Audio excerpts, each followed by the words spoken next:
What's up, everybody? Welcome back to yet again another video.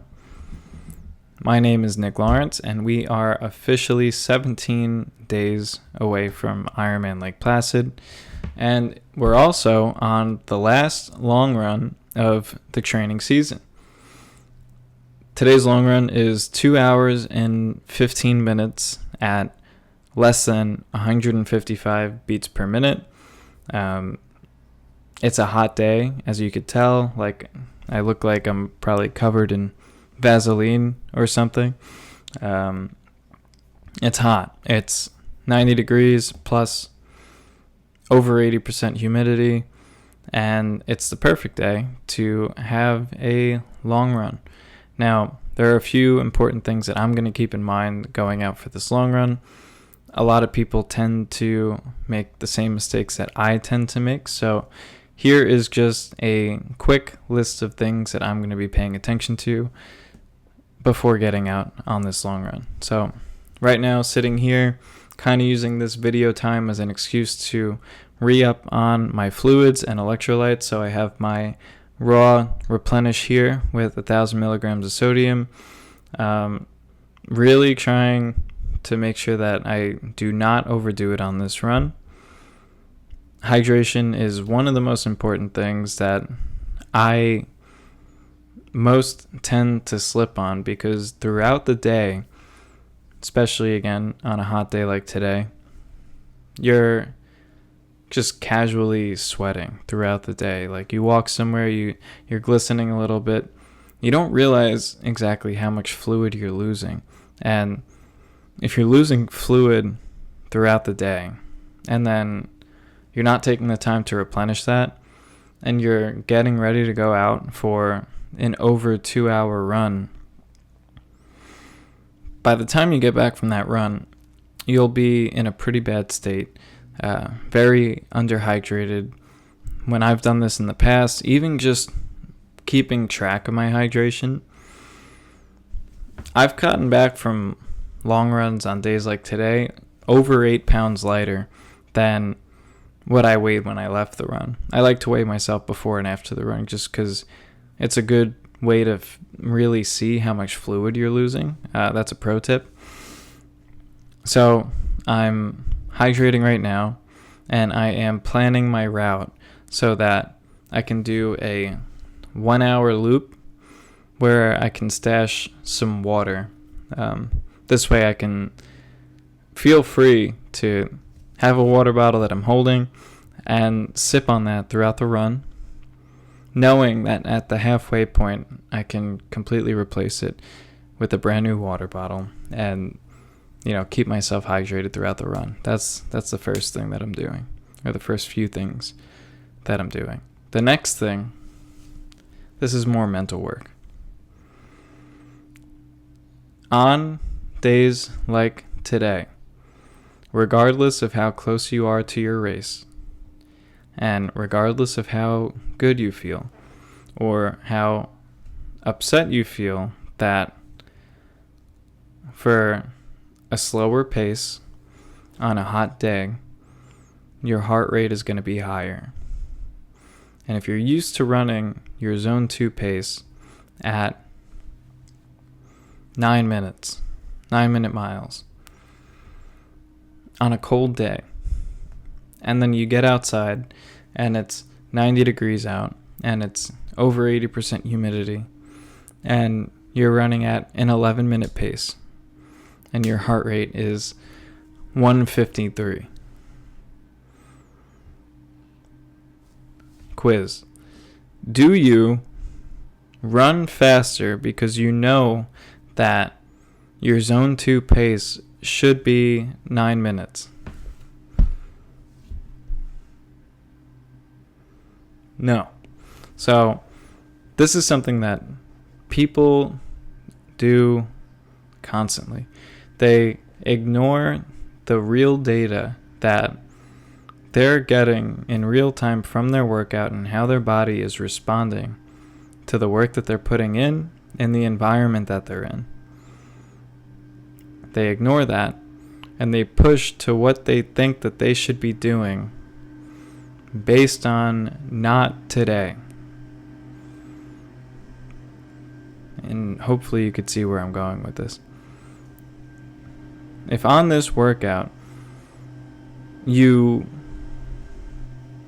push to your supposed zone 2 pace and you spend 2 hours at a heart rate of 170 or 165, way over what the goal is, because it's one of the last long runs, you think that you should be pushing it to hit the pace that you know that you're supposed to be at,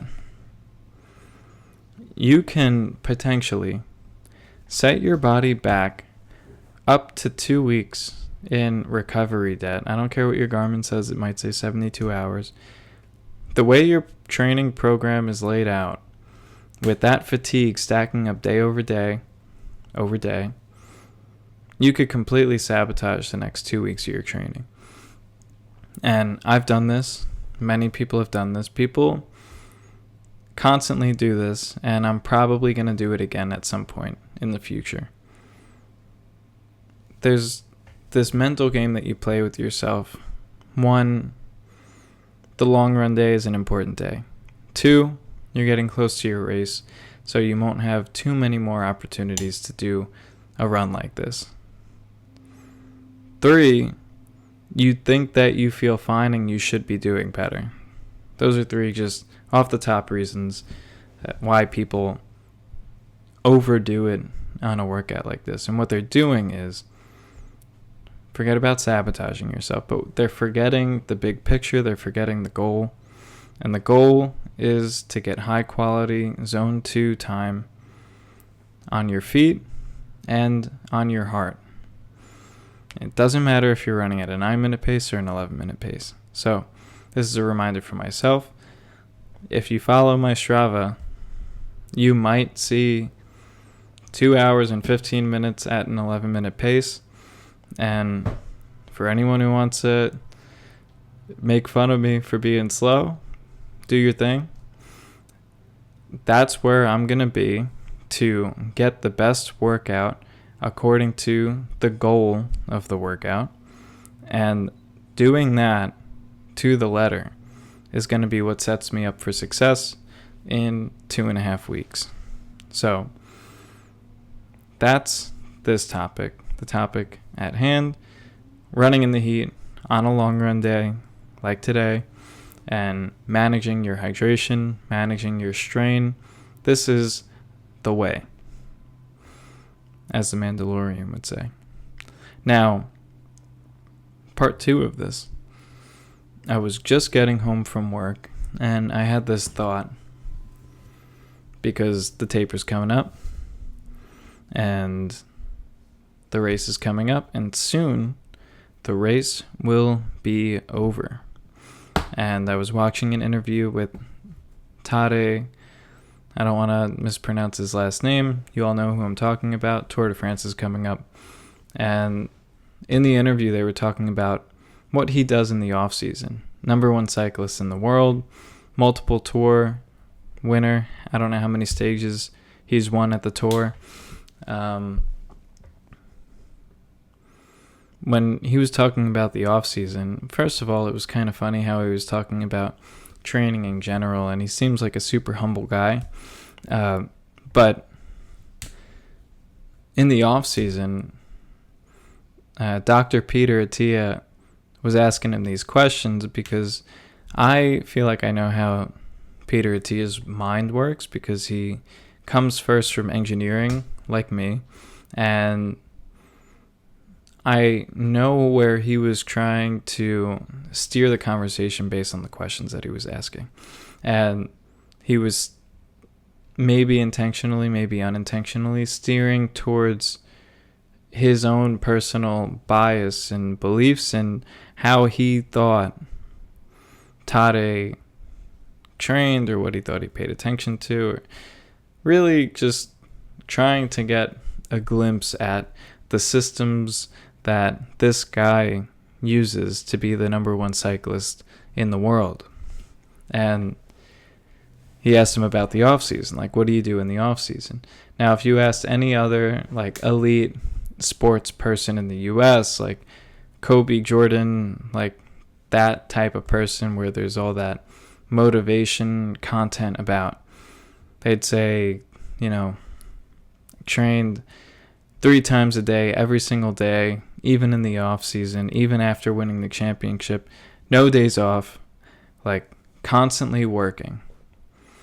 And I know that that's something that we as Americans appreciate. We appreciate hard work, and it's kind of like, it's something that our minds feed on, especially with the grind culture of today.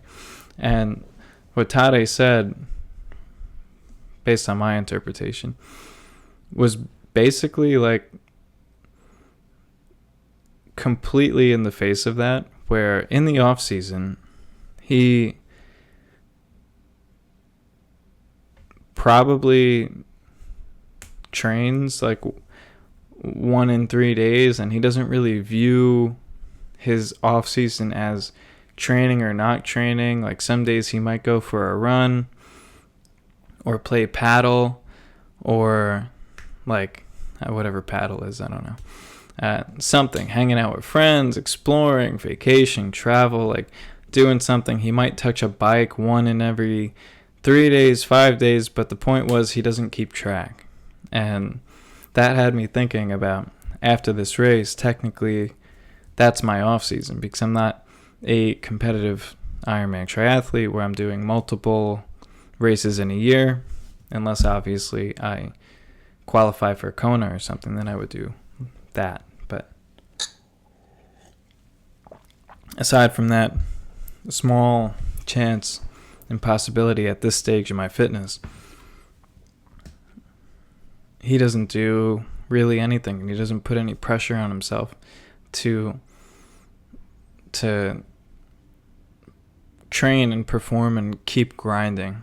And he's the best in the world. So it got me really thinking about how I plan to approach my off season after the race. And I think I'm just gonna play it by ear. I'm not gonna overthink about it right now, but I'm probably gonna take like a few weeks off to just not even think about training, not try to squeeze out some sessions and hop back on the horse too fast. And instead, I'll let my mind like come down and break a little bit, get back to baseline along with my body, my nervous system, my endocrine system, all that stuff. But as many of you know, I've been working on building this online business and this brand and all that stuff with my free time, while training, while working, while managing my personal life, everything. And I think that after this race, that will have to be my next focus for the rest of the year. Just to really, train, stay healthy a little bit, like not really put pressure on it, do it somewhat casually and in a way where my body feels good. I want to get my body to a place where it feels strong, good, mobile, things of that sort. And then put my focus more towards this, content creation, this stuff, the coaching that I've been doing. I could double down on that, really refine the systems that I have, and this 0 to Ironman training program that I offer. Really dial that in and make it better. So just a thought that I was having, because I am and always have been very interested in like the business side of things, which is why I work on this stuff in my free time, which is why I have my engineering side business as well as my career, which I don't really talk about the design side business as much, but I have my professional engineer's license, where I could stamp drawings in New York. I have my career where I'm at the senior level now and moving up, and then I have the personal brand and Ironman side of the online business that I'm trying to build that is more of my passion project and what excites me. So that's really what I think that this is gonna shift towards. I think I'll still be giving as much, I don't think anything's really gonna change on the channel as far as the type of content that I give, and I'll still probably share what I'm doing as far as training and all that stuff and teaching what I can, but just preparing my mind for something to grab onto post-race, which luckily, because of how I organize my mind and my thoughts and my pursuits, is easy. I've never been the person that finishes something and then doesn't have a next thing to go to. So that's just a little bit about my plans following this race. And what's kind of funny is I have my old whiteboard that I moved from my last office right here. And this is basically, it's mirrored, so you can't really read that, but it's the goals that I set for myself following my last Ironman. And over the years since that race, accomplished all of the goals, which one was to get my PE. The second one was getting the design business off the ground where it makes some money, which it has.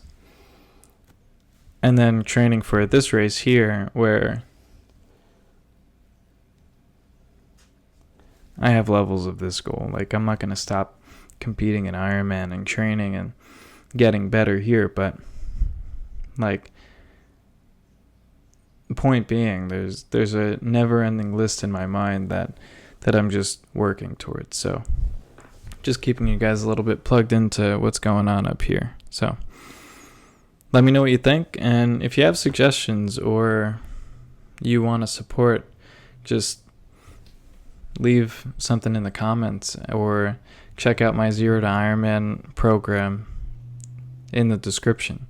Yeah, the link in there, it's I think right now it's $29, and it's basically all the baseline information that somebody would need to go from zero to Ironman, with the training plan that got me from a 16:38 finish to a 13:51 finish.